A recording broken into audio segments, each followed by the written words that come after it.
In 2014, we held our convention at sea, aboard a cruise ship. Yeah, that's right, we did that. It was very successful.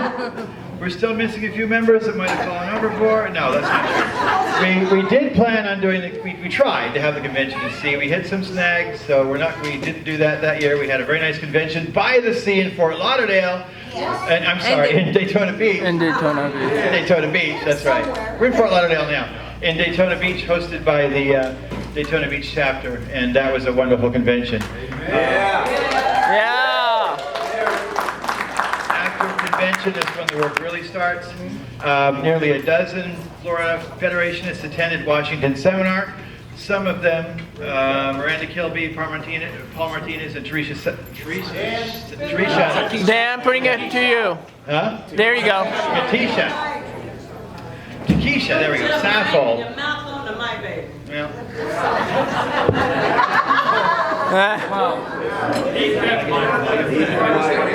Are we back? All right. Okay.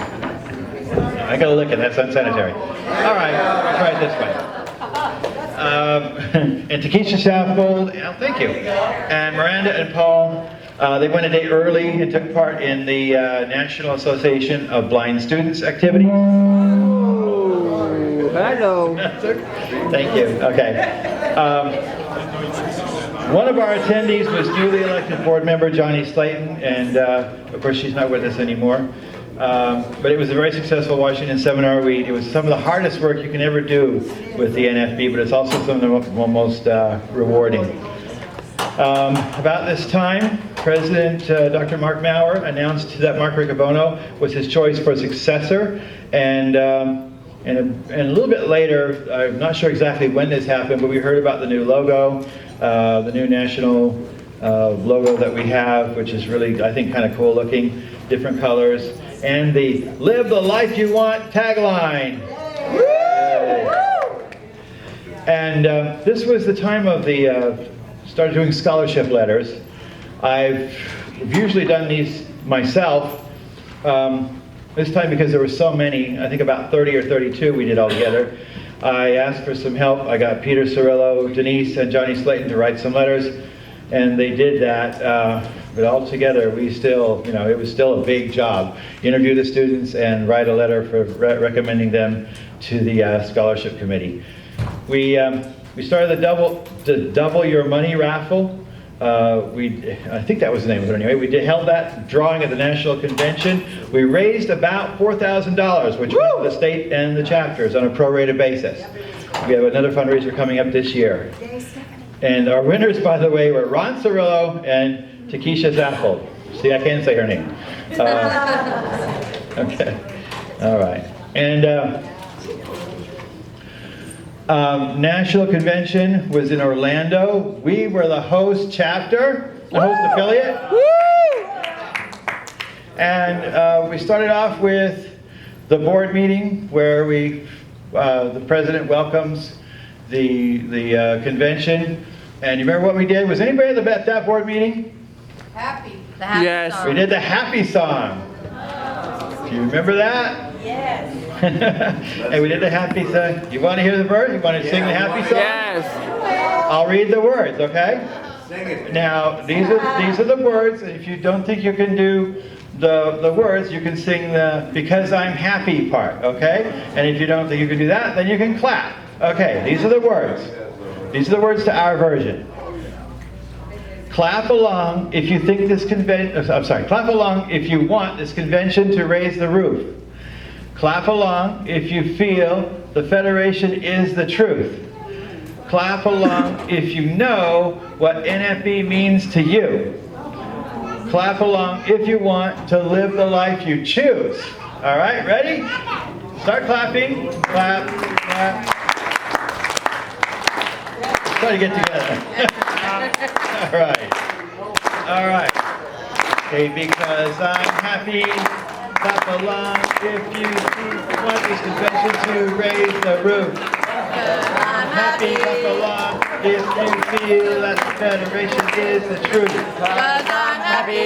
Clap along if you know what the NFB means to you. Because I'm happy. Clap along if you want to live the life you choose. All right.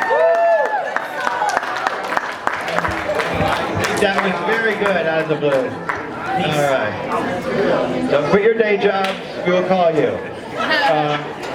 For the convention, we had a band. We did kind of an audition thing where we had several bands competing. We finally settled on Craig Singleton and the Big City Band. They performed songs by Florida artists, including Tom Petty, Matchbox 20, Gloria Estefan, and Jimmy Buffett. How's that for a selection? I didn't know at that time the Outlaws were from Tampa. We could have included them too, but anyway. Tampa Bay, and I know in Tampa about in the Tampa Bay chapter, hosted by Paula Miranda, we had a pancake breakfast at Beef O'Brady's, raised some money. In August, the events committee team checked out a couple of hotels, including this one, the Marco Polo Hotel in Orlando. Miami, I'm sorry. We've had a convention there before. Actually, it's where Gloria and I met. It's been refurbished and it's a lot more expensive. If we'd gone to that hotel, we would have paid about $150 a night plus the resort fee. And I really didn't like their meeting rooms. They really didn't have, their meeting rooms were not really the kind that we use. So the grand ballroom. So we got this. So we, Tom Ryan had arranged for this this hotel here, the Fort Lauderdale Resort and Conference Center. And what do y'all think of this hotel so far? Woo! All right, we'll pass the word on. No. In September, several of our chapters held Meet the Blind Month activities. I'm sorry, September and October. Some did September, some October. Mostly October. Some had to start early. All right. Also, sorry. There. Okay. All right. Gloria and I attended the Leaders and Ledgers. And I was very happy, surprised that we saw Marianne with Dalla and Mary Schock there, because I didn't realize this was for not just not for affiliate presidents and treasurers, but also for the national divisions. So we had a lot of fun there. And what I think is really cool is we have four national divisions whose headquarters or whose presidents live in Florida. I don't know if other state can say that. We've got NACD, Marion's, the Guide Dog Division, Guide Dog Users Division, that's Marion's. We've got Human Services, Mary Schock, we'll be hearing from her later. That's awesome. What's so funny about that? Anyway, and Dwight Sayre, who's not with us today, but he is the president of the National Association of Blind Veterans, and Joe Nolte, president of the Deaf Blind Division.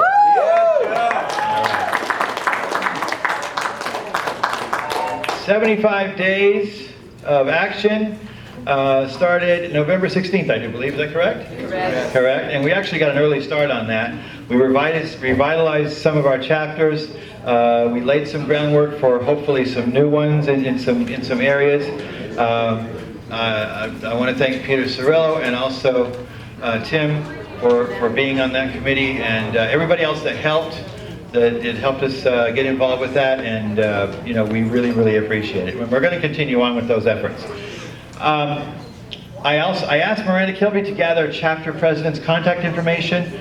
I found that very useful, and it's already, some of it's already out of date, but we're gonna, it constantly has to be updated. But she started that list, and that's been valuable to me. And I don't know if I thanked you enough, Miranda, but I really appreciate that. It's been very helpful to me. And November and December, we're busy for meetings with the events committee and also planning this convention. It was also in December when the scholarship committee met, and we had a few meetings. And many of our scholarship committee members interviewed the applicants, and we just had our meetings and decided who to give our 3 scholarships to.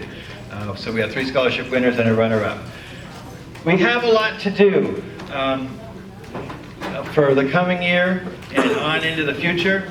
I haven't mentioned everything that we've done, but I've tried to focus on some of the highlights. I'd like to have, as I said last night in the board meeting, at least a couple of face-to-face board meetings per year. We want to give the President's Committee a good kickstart, because I know the chairperson of that has asked for us to pick another chairperson. We do thank Joe Minicello for his service. He's been a good chairperson of the President's Committee, but it's time to get that going again with a new chairperson and have that meet once a quarter by phone. I really want to encourage the chapter presidents to call in on that. Some of you have picked designees, and designees are fine, but really if we get the presidents, because that's the best way I know of to get information out to the chapters, is and from the chapters, two-way street, is if we actually have the presidents and vice presidents on that call. One of the things I would like to do at some point is to start a bail program in this state. Yeah, see, there's support for that. Yes. A lot of groundwork we need to lay before we can do it. There was a time when we thought this was going to be a really easy, simple thing to do. It's gotten more complicated. The requirements are more complicated. That's because the bail programs have gotten bigger and have taken on bigger responsibilities and a whole bigger mission than they used to have. So, bail program. I think Everly will explain that during her report. Okay. 2014 was a very busy year. 2015 will be even more busy. The job is too big for just me, too big for the president, too big for the board. It takes the efforts of everybody in this room, of everybody that we can entice, persuade, buttonhole, entrap to join our march. No, just kidding. We want willing people, and I know that you're all willing, so that's a good thing. I'm thankful to those that I've had. I'm thankful I've had such a great board to work with. They're wonderful. They've been awesome. I would really like to see every one of them continue. I know we have an election coming up, but there's not a board member that we have that I'm dissatisfied with or would replace. And we've all worked so very hard. I thank our chapters for supporting our board and our wonderful organization. Thank you all. Thank you all for coming. Why don't we have a door prize?